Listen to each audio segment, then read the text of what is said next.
బడే మియా చోటే మియా యొక్క టీజర్ టైమ్ లో ఉన్న హైప్ ని పూజ ఎంటర్టైన్మెంట్స్ ప్రమోషన్స్ తోటి సాంగ్స్ తోటి నాశనం చేసిందేమో అని అనుకున్నాను అనమాట. బట్ దాని వెనక కూడా ఒక రీజన్ ఉందని చెప్పి ఇవాళే అర్థమైంది. అయితే అలీ అబ్బాస్ జాఫర్ టైగర్ జిందా హే, సుల్తాన్ లాంటి ఫిల్మ్స్ డైరెక్ట్ చేసిన డైరెక్టర్. దాంతో పాటు మోస్ట్లీ ప్రాక్టికల్ షాట్స్ తోటి ఆయన ఎక్కువగా డైరెక్షన్ తీస్తూ ఉంటాడు యాక్షన్ సినిమాలని. దాంతో పాటు ఇద్దరు రియల్ స్టంట్స్ చేసిన యాక్టర్స్ అనమాట. టైగర్ ష్రాఫ్ పక్కన పెట్టేస్తే అక్షయ్ కుమార్ ఒకప్పుడు చాలా డేంజరస్ హాలీవుడ్ లెవెల్ స్టంట్స్ అయితే మాత్రం చేసేవారు. ఇప్పుడు సీజీఐ కన్నా రియల్ ప్రాక్టికల్ షాట్స్ ని డైరెక్ట్ చేసే లాంటి యాక్షన్ డైరెక్టర్ అలీ అబ్బాస్ జాఫర్ తో కొలాబరేషన్ అనగానే ఇలాంటి పాయింట్స్ గురించి నేను బాగా హైప్ అయిన అనమాట. దాంతో పాటు ఇండియాలోనే first time AI robotics villain character. ఇలా చాలా అడ్వాంటేజెస్ ఈ ఫిల్మ్ కు ఉన్నాయి. డి నెగటివ్ కంపెనీ ఈ ఫిల్మ్ కి విఎఫ్ఎక్స్ గా వర్క్ చేస్తుందంటే కూడా పెద్ద అడ్వాంటేజ్. సో ఫైనల్ గా అయితే మాత్రం ఫిల్మ్ లో నాన్ స్టాప్ యాక్షన్ సీన్స్ తోటి నింపడానికి అలీ అబ్బాస్ జాఫర్ చాలా విధాలుగా ట్రై చేసినట్టు స్క్రీన్ మీద కనిపిస్తూ ఉంటుంది అనమాట. కాకపోతే మెయిన్ ఇంటెన్సే మిస్ అవుతుంది అనమాట. ఫర్ ఎగ్జాంపుల్ గా ఇండియాలోని ఇప్పుడు ఈ western style Hollywood style action సినిమాలను తీయడంలోని సిద్ధార్థ్ ఆనంద్ చాలా సార్లు వర్కౌట్ అయ్యారు. కంపేర్ చేస్తున్నాను అనుకోకపోతే సిద్ధార్థ్ ఆనంద్ ఎక్కువగా సీజే చాలా సీన్స్ లో యూజ్ చేస్తారు, అలీ అబ్బాస్ జాఫర్ యూజ్ చేయరని ట్రోల్స్ కూడా చేశారు చాలా మంది.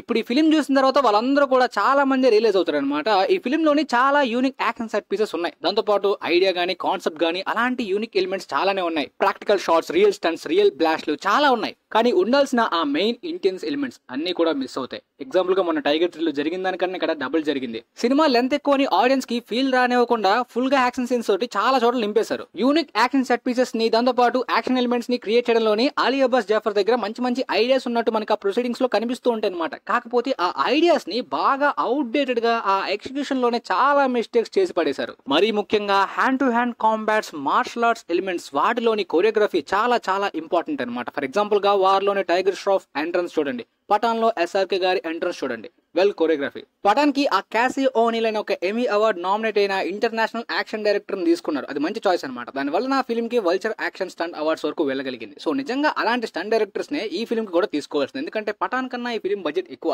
ఈవెన్ ఫైటర్ కన్నా ఎక్కువ అనుకోండి. ఎందుకు వాటితో కంపేర్ చేస్తున్నానని చెప్పి కోపం అవ్వకండి. ఎందుకంటే బడ్జెట్ ఈ ఫిల్మ్ కి ఆల్మోస్ట్ 300 crores వరకు పెట్టారు కదా. సో ఇంత బడ్జెట్ పెట్టిన తర్వాత, ఇంత మంచి ఐడియాస్, ఇంత మంచి యూనిక్ సెట్ పీసెస్ ఉన్న తర్వాత అలాంటి మంచి యాక్షన్ డైరెక్టర్స్ నే తీసుకుంటే బాగా యూజ్ అయ్యేది కదా అనే ఫీలింగ్ అనమాట. టైగర్ జిందా హే బడ్జెట్ దీంట్లో సగం ఉంటుంది అనుకుంటా. ఒక లెవెల్లో ఉంటుంది ఆ ఫిల్మ్ అయితే. ఖచ్చితంగా ఒక ఇంటర్నేషనల్ స్పై ఫిల్మ్ చూసిన ఫీల్ అయితే నాకు వచ్చింది థియేటర్స్ లో టైగర్ జిందా హే చూస్తున్నప్పుడు. యాక్షన్ ఫిల్మ్ కి ముందుగా కావాల్సింది ఏంటంటే ఆ యాక్షన్, హ్యాండ్ టు హ్యాండ్ కాంబాట్స్ యొక్క కొరియోగ్రఫీ, ముఖ్యంగా ఆ ఐడియాస్ ని ఎగ్జిక్యూట్ చేసేలాంటి పాయింట్స్ అనమాట. స్టోరీ విషయానికి వస్తే స్టోరీలో ముఖ్యంగా చాలా వరకు యాక్షన్ ఫిల్మ్స్ లో మనకు కావాల్సింది ఏంటంటే ఒక పర్ఫెక్ట్ డేంజరస్ అపోనెంట్ ఉండాలి. ఆ అపోనెంట్ కి ఒక మంచి ఐడియాలజీ ఉండాలి, మనకు కనెక్ట్ అయ్యేలాగా. అలాంటి personal connection or emotional moments అనేవి ఈ క్యారెక్టర్ ఆరిజిన్ లో ఉండకపోవచ్చు, కానీ పవర్ఫుల్ భయంకరమైన సూపర్ విలన్ గా ఈ విలన్ క్యారెక్టర్ ని యూజ్ చేసుకోవచ్చు. కాకపోతే అది కూడా మిస్ అవుతుంది. అంటే పృథ్వీరాజ్ సుకుమార్ గారి క్యారెక్టర్ ఒక పవర్ఫుల్ విలన్, అంటే ఆ విలన్ అంటే విలన్ లా ఉంటుంది తప్ప ఏమి కనెక్షన్ గానీ ఒక స్పెషల్ ట్రీట్మెంట్ గానీ ఏమి జరిగినట్టు అనిపించదు. ఇక డైలాగ్స్ ఎవరు రాశారో గానీ ఫుల్లీ అన్రియలిస్టిక్ గా ఈ ఇండియన్ సినిమాల్లో ఉండే లాంటి ఒక దరిద్రం ఏంటంటే spoon feeding, over exaggerated story telling, slow motion shots. Simple గా సటిల్ గా ఒక హాలీవుడ్ స్టైల్లోని తీస్తేనే అది ఇంకా ఇంటెన్స్ బిల్డ్ అయ్యి బాగా వర్కౌట్ అవుతుంది. ఇది చాలా కమర్షియల్ ఫిల్మ్స్ లో ఇండియాలో జరుగుతున్న ప్రాబ్లం.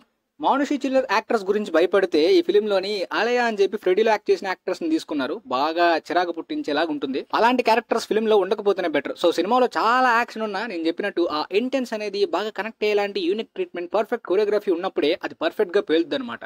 బట్ రెగ్యులర్ ఆడియన్స్ కి కొన్ని ట్విస్ట్లు గానీ ఆ సీన్స్ గానీ సర్ప్రైజింగ్ గా, ఎంగేజింగ్ గా అలా వెళ్ళిపోద్ది చూడడానికి. వాళ్ళకు ఒక పాప్కార్న్ టైం పాస్ ఎంటర్టైనర్స్ లా ఉంటుంది తప్ప నార్మల్ ఫిల్మ్ లవర్స్ కి, యూత్ కి అయితే మాత్రం అస్సలు ఎక్కదు. Ali Abbas Zafar previous bloody daddy ఫిల్మే చూసుకోండి. ఇంక అందులో ఉండే కొన్ని hand to hand combat action sequences లో ఆ ఇంటెన్స్ ఎలిమెంట్స్ ఉంటాయి. ఇంకా కాకపోతే ఫైటర్ చూసుకోవాలనుకుంటే అదే బెటర్. పర్సనల్లీ ఇదైతే ఓటీటీకి కూడా అవసరం లేదు అనిపించింది. మళ్ళీ ఎండ్ క్రెడిట్స్ కూడా పెట్టారు. సో ఫైనల్ గా ఫిల్మ్ నిన్నిచ్చే రేటింగ్ 5/10. వరుస ఫ్లాపుల తోటి పూజ ఎంటర్టైన్మెంట్స్ ప్రొడక్షన్ కంపెనీ అయితే మాత్రం అలానే వెళ్తుంది. పోతే ఇక్కడ అలీ అబ్బాస్ జాఫర్ ఈ ఫిల్మ్ తో అయిపోయింది కాబట్టి మరి ఈ హాలీవుడ్ స్టైల్ యాక్షన్ సినిమాలని ఇండియాలోని సిద్ధార్థ్ ఆనంద్ కి పర్ఫెక్ట్ కాంపిటీటర్ ఎవరో మనం ఫ్యూచర్ లోనే చూడాలి. మరి ఇలాంటి జానరాస్ కి ఇన్సెప్షన్ లెవెల్ స్క్రిప్ట్స్, స్క్రీన్ ప్లేలు అవసరం లేదు.